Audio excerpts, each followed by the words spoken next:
अस्सलाम वालेकुम, hello and welcome to sports room. मैं हूं आपका मेजबान नजीबुल हसनैन और पाकिस्तान टीम आईसीसी विमेंस टी20 वर्ल्ड कप के सेमीफाइनल की दौड़ से बाहर हो गई है। मुसलसल 3 मैचेस हारने के बाद टीम की तैयारियों पर सवाल उठ गया है। इसी पर बात करने के लिए हमारे साथ हैं our sports correspondent Shahid Hashmi साहब। शाहिद साहब अस्सलाम वालेकुम, welcome to the show. Shahid साहब, आपको मेरी आवाज आ रही है? शाहिद हाशमी साहब से दोबारा राब्ता करने की कोशिश करेंगे। नाज़रीन, जैसे कि आप जानते हैं कि पाकिस्तान विमेंस टीम का सफर जो है वो खत्म हो गया। एक आखिरी मैच बाकी है और उसमें भी कोई उम्मीद नजर नहीं आ रही। किस तैयारी के साथ गए थे, यही इस वक्त हमारा टॉपिक है, इसी पर हम बात करें। पहला मैच इंडिया के खिलाफ हुआ जिसमें 64 रन से शिकस्त का सामना करना पड़ा। साउथ अफ्रीका के खिलाफ 2 विकेटों से शिकस्त हुई और बांग्लादेश से 23 रन से हारे। इस मैच में उम्मीद थी कि यहां पाकिस्तान जीत जाएगा। ये रिलेटिवली एक आसान गेम नजर आ रहा था, लेकिन यहां पे भी कुछ नहीं हो पाया। शाहिद हाशमी साहब से दोबारा राब्ता हुआ है। शाहिद साहब, आपको मेरी आवाज आ रही है? जी, मुझे आ रही है बिल्कुल। जी शाहिद साहब, मुझे ये बताइएगा कि क्या तैयारी के साथ हम गए थे, क्या प्लानिंग थी? क्या हम घर में जिम्बाब्वे जैसी टीम को हराकर ये समझ रहे थे कि हम वर्ल्ड कप में अच्छा कर लेंगे? बिल्कुल ऐसा ही है। हमें थोड़ी ओपोजिशन ज्यादा अच्छी मिलनी चाहिए थी। एटलीस्ट बांग्लादेश और श्रीलंका ही मिल जाती तो हमारी कारकर्दगी बेहतर होती। लेकिन विमेंस क्रिकेट में बहुत एफर्ट चाहिए। पाकिस्तान क्रिकेट बोर्ड के चेयरमैन मोहसिन नकवी जब आए थे फरवरी 2024 में, तो उन्होंने 70 मिलियन जो रुपीस बजट था उसको 240 मिलियन रुपीस तक पहुंचाया। प्लेयर्स के सेंट्रल कॉन्ट्रैक्ट बढ़े, थोड़ी उन्हें क्रिकेट मिली। लेकिन क्रिकेट इनको ऑपोजिशन अच्छी मिलनी चाहिए, तभी जाके इम्प्रूवमेंट आएगी। मुझे तो सिर्फ यही एक्सपेक्टेशन थी कि सिर्फ बांग्लादेश से और नेदरलैंड से जीत जाते, लेकिन बांग्लादेश का मैच भी हार गया। अब नेदरलैंड का मैच रहता है।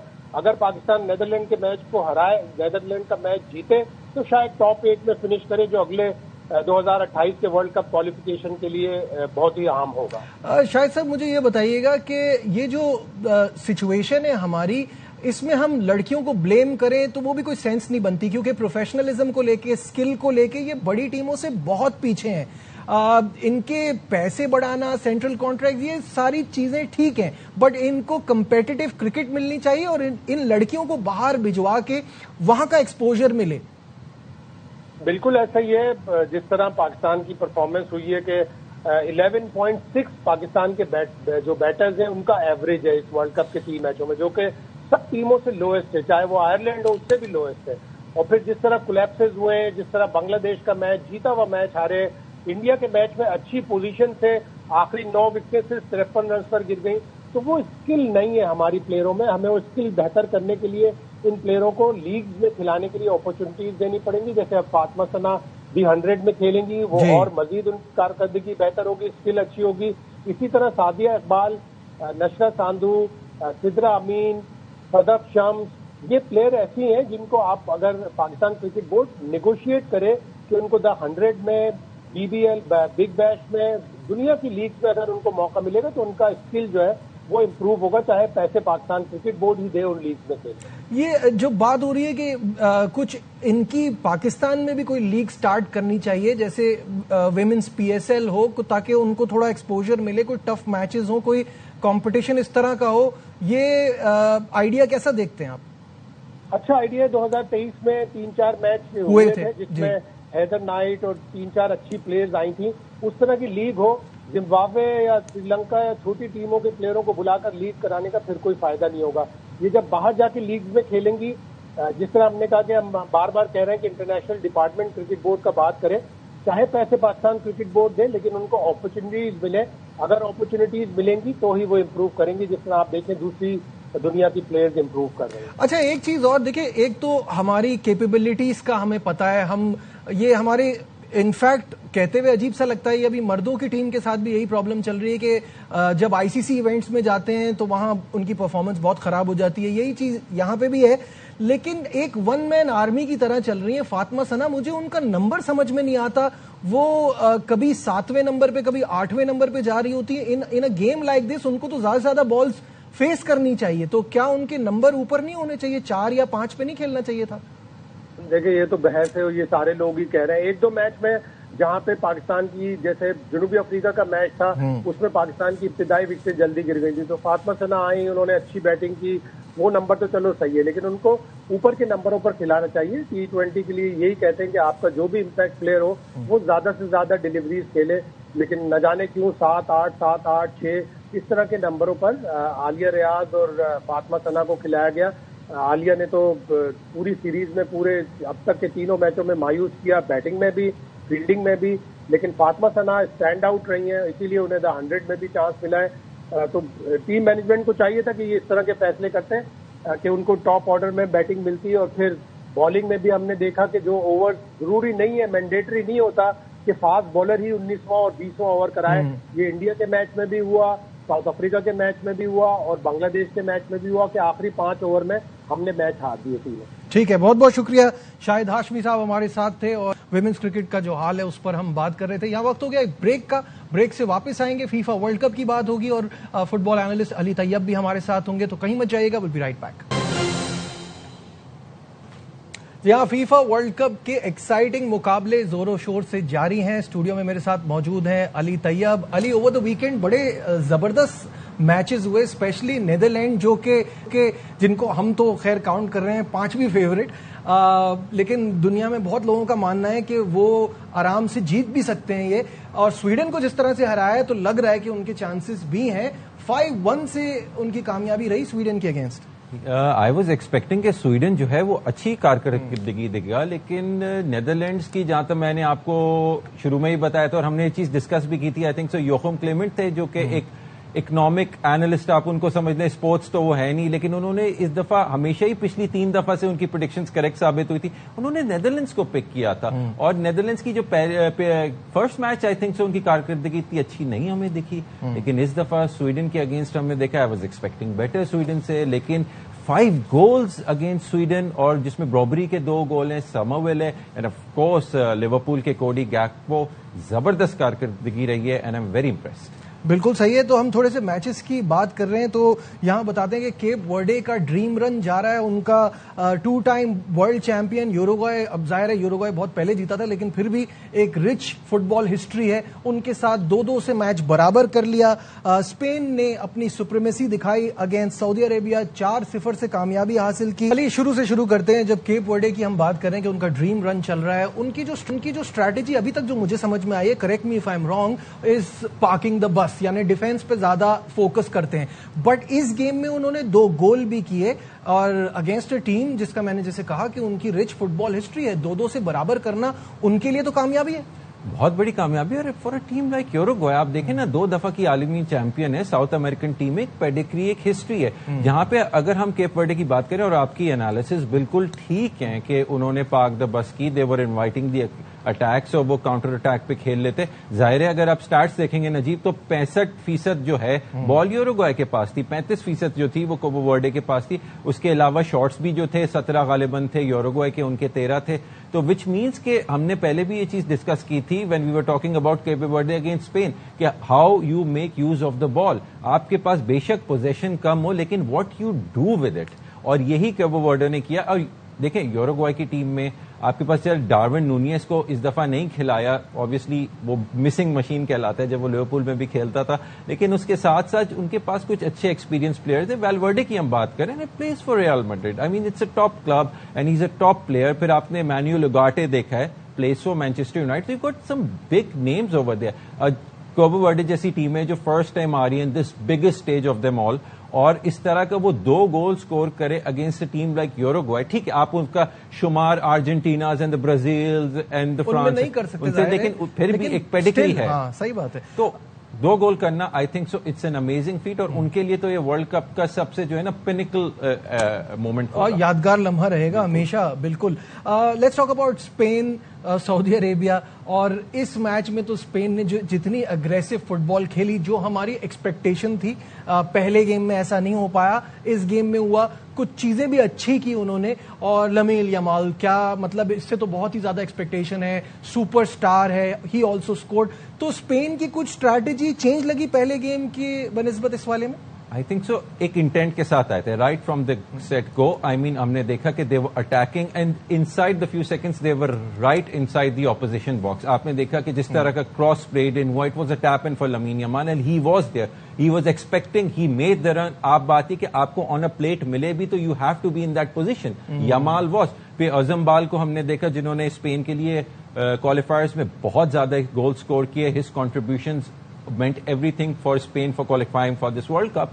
So उन्होंने भी दिखाया, उन्होंने भी 2 गोल स्कोर की. तो स्पेन की इंटेंट अब हमें नजर आई. जैसे मैंने पहले भी जिक्र किया था नजीब कि बड़ी टीमें जो होंगी ना वो कंडीशन से अकस्टम्ड होंगी, फिर they will start growing to the tournament. Exactly. ठीक है, आप जब इतना, if you have to go deeper in the tournament तो आप को जो है कुछ प्लेयर्स को कुछ उसको सेव करना होता है, देख के चलना होता है. एग्जैक्टली, सही बात है. अब moving on, Belgium Iran. Iran के लिए तो मेरे हिसाब से इससे बड़ी कामयाबी नहीं हो सकती कि उन्होंने बेल्जियम से इस मैच को ड्रॉ किया है. 0-0 स्कोर लाइन रही है. और अगर आप इसको ये देखें कि 70% पोजेशन बेल्जियम के पास रही और फिर भी वो नाकाम हुए गोल करने में. ईरान का तो बड़ा सिंपल गेम प्लान था कि उन्होंने खेला ही इस तरीके से कि वो ड्रॉ का सोच रहे थे. बट बेल्जियम तो बड़ी टीम है. बेल्जियम बड़ी टीम है और बेल्जियम के पास जैसे अब लियांड्रो ट्रोसार्ड जैसे प्लेयर्स हैं, केविन डी ब्रुयना जैसे प्लेयर्स हैं. आप इतनी टॉप लीग्स में खेलते हो all year round with the best of players ना, वर्ल्ड क्लास प्लेयर्स के साथ आप खेल लें. और उसके बाद ईरान की स्ट्रैटेजी, जैसे you analysed it very correctly, कि they came to have a draw. वो जीतने नहीं आए थे, जीतना काम था बेल्जियम का. Belgium had to break them down और उन्होंने अपना डिफेंसिव स्ट्रक्चर जो है ईरान ने बहुत मेंटेन रखा. फुल बैक्स थे, वो अटैक के टाइम पे आ जाते थे, फिर वो 3 मैन डिफेंस, फिर वो जब डिफेंस की बारी आती थी वो 5 मैन डिफेंस हो जाता था. मिडफील्ड क्लैम्प्ड एंड क्राउडेड हो जाती थी जहां पे पासिस करना या क्या कहते हैं ब्रेक डाउन करना उनको बहुत मुश्किल हो जाता था. तो as far as Iran goes उनकी स्ट्रैटेजी जो है बहुत स्पॉट ऑन थी एंड दे वर वेटिंग कि कोई ब्रेक पे चांस मिले. लेकिन ऑब्वियसली बेल्जियम, आप 70% उनके पास बॉल थी. यहाँ पे पोजीशन स्टार्ट्स देखे तो 70-30 इन फेवर ऑफ बेल्जियम. इसी तरह शॉट्स भी उनके 23 थे. So obviously they were all over Iran, लेकिन Iran held back and credit to them. 1 point मिला. अब बेल्जियम को देखना पड़ेगा. अब उनके लिए जरा नेक्स्ट राउंड में जाना जरा मुश्किल हो गया. It doesn't seem very good for them right now. Of course situation उनके लिए काफी खराब हो गई. और खराब सिचुएशन की जहां बात है तो वो न्यूजीलैंड की बड़ी खराब सिचुएशन रही. इजिप्ट के खिलाफ 3-1 से उनको शिकस्त का सामना करना पड़ा. और क्या इजिप्ट ने अग्रेसिव फुटबॉल खेली है. 19 shots on goal, on shots on target 3, और वो तीनों गोल. So amazing victory. सबसे बड़ी बात तो मोहम्मद सलाह की जी, मोहम्मद सलाह की हमें बात करनी पड़ेगी. Is on the score sheet back again. इतनी क्रिटिसिज्म डोमेस्टिक सीजन लिवरपूल के साथ इतना अच्छा नहीं रहा. खैर बात कह दिया लिवरपूल को. अब देखते हैं उनकी क्लब फुटबॉल में, डोमेस्टिक फुटबॉल में किधर जाते हैं. लेकिन ये वर्ल्ड कप उनके लिए एक पॉइंट है to prove his mettle again. Exactly. कोई अच्छा बड़ा क्लब उनको उठा ले, maybe he land up in the Saudi Pro League, we don't know. लेकिन यहाँ पे ट्रेजेगे और मोहम्मद सलाह, देखिए स्पेन इजिप्ट की टीम बहुत अच्छी है. Egypt is a very good team. आप देखें उनके पास एक और स्ट्राइकर है जो मैनचेस्टर सिटी में खेलता है, Omar Marmoush. No one is talking about Omar Marmoush. उसका बेसिकली इंजरी प्रोन सीजन रहा है मैन सिटी के साथ, but he is a very potent striker. तो मतलब अगर सलाह नहीं भी करते, ट्रेजेगे नहीं भी करते, तो दे गॉट उमर मामूश. लेकिन क्रेडिट टू इजिप्ट, वो जिस अग्रेसिव स्ट्रैटेजी के साथ आए थे, जिस तरह उन्होंने खेला, एंड आई थिंक कि ये अगर अगले राउंड में चले जाते तो काफी टीमों को तंग कर सकती है. बिल्कुल ठीक है. अब अपकमिंग मैचेस स्क्रीन पर भी आपके सामने आ जाएंगे. और आज का जो इंपॉर्टेंट मैच है सबसे पहले वो है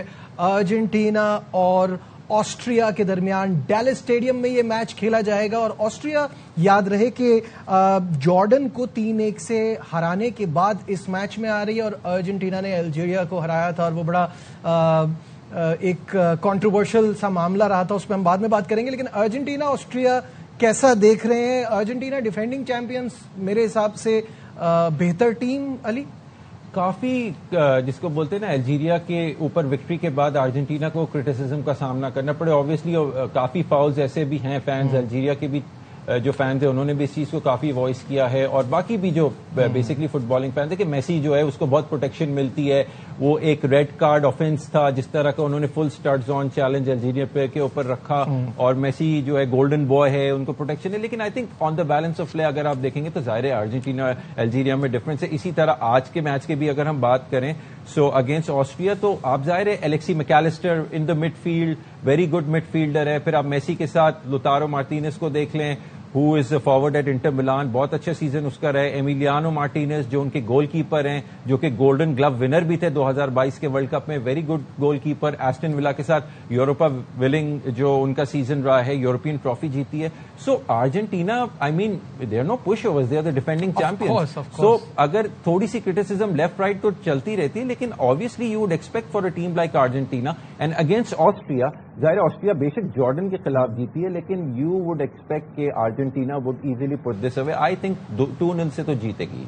अगला गेम जो है वो नो ब्रेनर है और वो है फ्रांस और इराक के दरमियान। और France one of the clear favourites for this World Cup, star studded team है।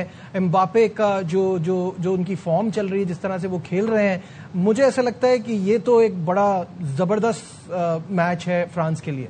देखिए उस दिन सेनेगल के खिलाफ आपने फ्रांस की कारकर्दगी देखी, बेशक फर्स्ट हाफ बहुत ज्यादा जो था, सेनेगल ने बहुत अटैक किया। सेनेगल की टीम भी बहुत अच्छी, आप जाहिर बात कर रहे हैं सार जैसे प्लेयर्स की, उसके अंदर दे गॉट गुड प्लेयर्स। और उन्होंने, उनकी एक हिस्ट्री भी थी कि उन्होंने एक दफा पहले उनका मुकाबला वो 2002 के वर्ल्ड कप में हारा है। लेकिन France obviously you talking about Ousmane Dembele जो कि world player of the year हैं, बैलोन डॉर विनर है, फिर किलियन एम्बापे जैसे प्लेयर्स हैं, विलियम सलीबा डिफेंस में है, राबियो है, डेजरी डुए हैं। तो मतलब डेजरी डुए पीएसजी के साथ चैंपियंस लीग जीते हैं, उस्मान डेम्बेले चैंपियंस लीग जीते हैं, किलियन एम्बापे रियल मैड्रिड में खेलते हैं, विलियम सलीबा आर्सेनल के साथ प्रीमियर लीग जीते। तो ये वो सारे प्रूवन विनर्स हैं, बेसिकली विनर्स हैं। सो आप एक्सपेक्ट करेंगे कि फ्रांस भी आज वही परफॉर्मेंस दे जो उन्होंने सेकंड हाफ में सेनेगल जैसी टीम के अगेंस्ट दिया था। तो this is a no brainer as you. तो फिर सेनेगल की बात हो रही है, नॉर्वे सेनेगल इज नेक्स्ट। और मुझे लगता है कि आज के दिन का या ये जो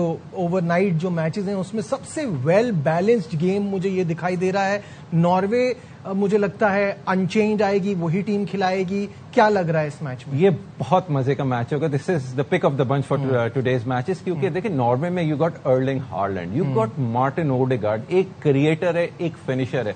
आपने अर्लिंग हालैंड का पहले गेम में भी देखा, उन्होंने गोल स्कोर किया है। ही इज अ गोल मशीन। वो सेलिब्रेशन भी अपनी रोबोट की तरह करते हैं, क्योंकि उसको आप जो भी देंगे he hardly misses. Manchester City में हमने देखा है पिछले 2-3 साल से जो he is the top goal scorer in the Premier League, कोई उसको नहीं कर सकता। इवन ब्रूसिया डॉर्टमंड में भी था। And Martin Odegaard is the creator. बिल्कुल सही। और आखिरी गेम है जॉर्डन और अल्जीरिया के बीच में, दोनों शिकस्त के बाद आ रहे हैं। और जो आप बात कर रहे थे उसमें मैं अपडेट भी देता चलूं कि अल्जीरिया ने अर्जेंटाइन के खिलाफ मैच में रेफरी के फैसलों पर फीफा से एहतजाज किया है।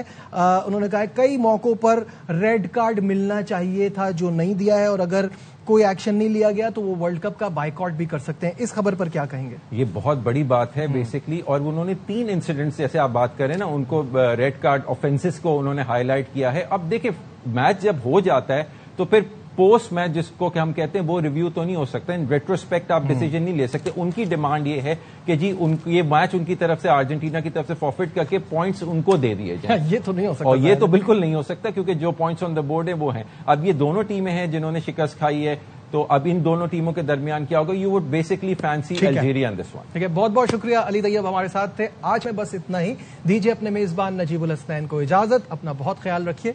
अल्लाह हाफिज।